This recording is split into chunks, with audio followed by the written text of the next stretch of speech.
Hello रायजोफोर गिबियावनो बयनिसिम आंनि गोसो गोरबोनिफ्राय खुलुमनाय जासिनानै दिनै बे भिडिअनि गेजेरजों आंनि बे भिडिअनि थाम्बनेइलाव हयथ' गोबाङानो नुखाबाय मोखांनि गोसोम दाग आरो नानेखा आंना हामबाय मारै हामखो आरो अबे मुलिजों हामखो बेनि सोमोन्दै आं बे भिडिअनि गेजेरजों दिनै नोंथांमोननो फोरमायगोन।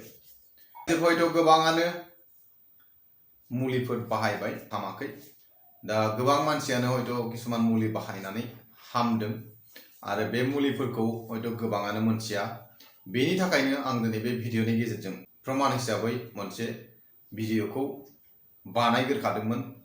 जे दिनखालि आंनो सासे फार्मासिस्ट बिथाङा आंनि मोखांखौ नुनानै मोखाङाव नानेखाजोब आरो गोसोम गोसोम जाजोबनायखौ नुनानै आंनो मोननै मुलि हरदों।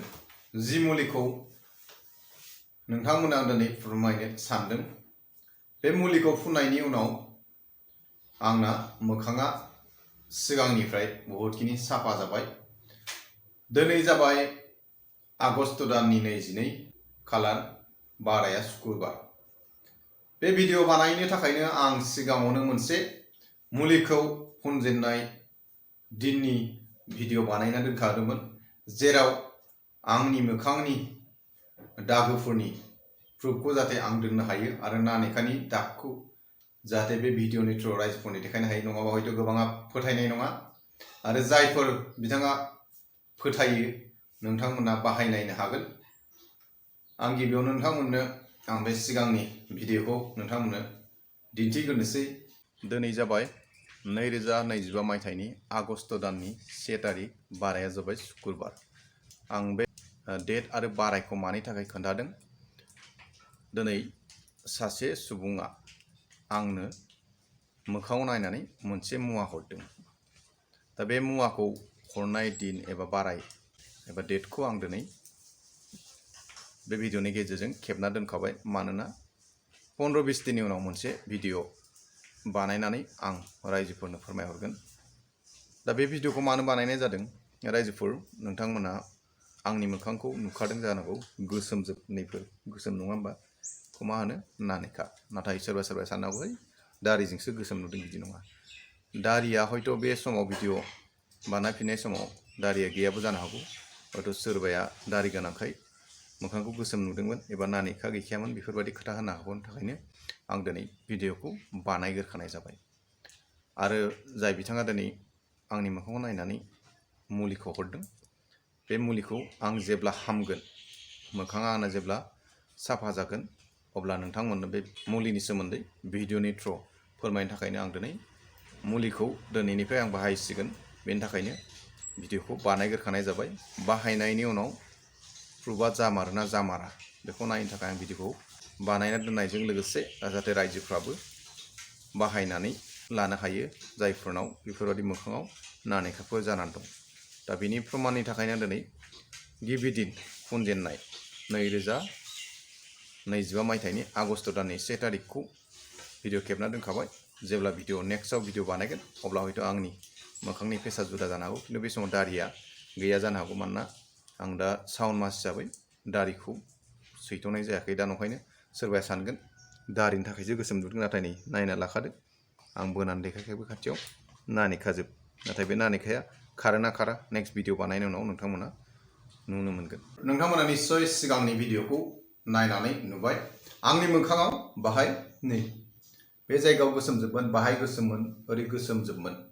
नाथाय दा सिगांनिया आरो दानि फेसा नायदो। मुलिखौ बाहायनायनि उनाव आंनि मोखांनि दागोफ्रा गोबां खम जादों। दा हयथ' बे नानेखा बा फिथरा गोबाव समनिफ्राय जादोंबा हयथ' नोंथाङा एसे बांसिन गोबाव फुननांनो हागौ। आं गासै 21 दिन बाहायनाय जाबाय। आगस्ट दाननि 1 तारिख शुक्रबारमोन, दिनै आगस्ट दाननि 22 खालार बाराय शुक्रबार, गासै 21 दिन जाबाय।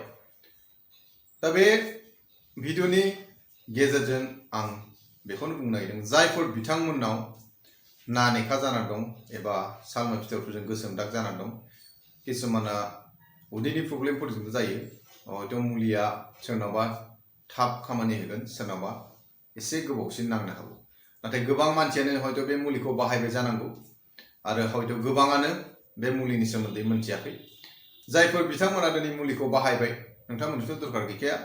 जायफोर बिथांमोना बाहायाखै, नानेखाफोर एबा मोखाङाव गोसोम दागोफोर जाना दं, नोंथांमोना बे मुलिखौ बाहायनो हागोन। जाहाथे मुलिखौ बाहायोबा नोंथांमोना निश्चय प्रमाणखौ मोनगोन। मानोना आं प्रुफखौ मोनखांनायनि उनावसो बे भिडिअनि गेजेरजों बे मुलिनि सोमोन्दै फोरमायदों। आरो आं मुलिखौ भिडिअआव होआ, मानो होनोबा किसुमान नियम नितिफोर थायो। बेनि थाखायनो आं मुलिनि मुं एबा मुलिनि फट'फोरखौ बे भिडिअआव होला। जायफोर बिथांमोनहा नांगौ सानदों, नोंथांमोनहा आंनि कमेन्ट बक्सआव सोंहरबानो जाबाय। मुलिनि मुंखौ आं लिरनानै फोरमायहरगोन आरो अबेखौ सानाव बाहायनांगौ, अबेखौ हराव बाहायनांगौ, आं बेनि सोमोन्दै फोरमायहरगोन।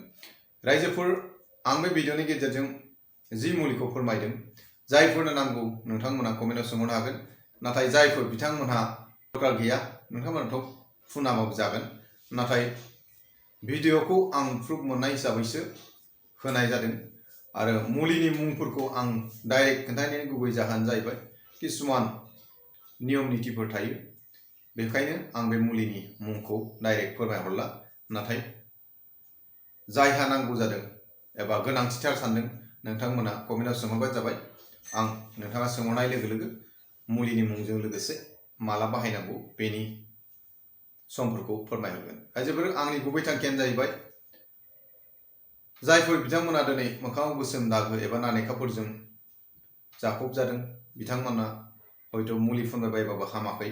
आरो गोबां मानसिया जि मुलिखौ आं बाहायदों बेखौ बाहायनानै हामबायबो जानो हागौ, नाथाय हामदोंबाबो गुबुननो फोरमायाखै बा खोन्थायाखैबो जानो हागौ। नंखायनो आं दिनै बे भिडिअनि थ्रुआव बे मुलिखौ फोरमायनो होननानै बे भिडिअखौ बानायनाय जादों। जायहा नांगौ सानो नोंथांमोना आंनि कमेन्टआव लिरहरबानो जाबाय आरो आं बेनि रिप्लाइखौ हरगोन, मुलिफोरखौ फोरमायहरगोन। आरो बेखिनिखौ बुंनानै आंनि भिडिअखौ दिनै एसेयावनो दोननाय जाबाय। गोजोन्थों।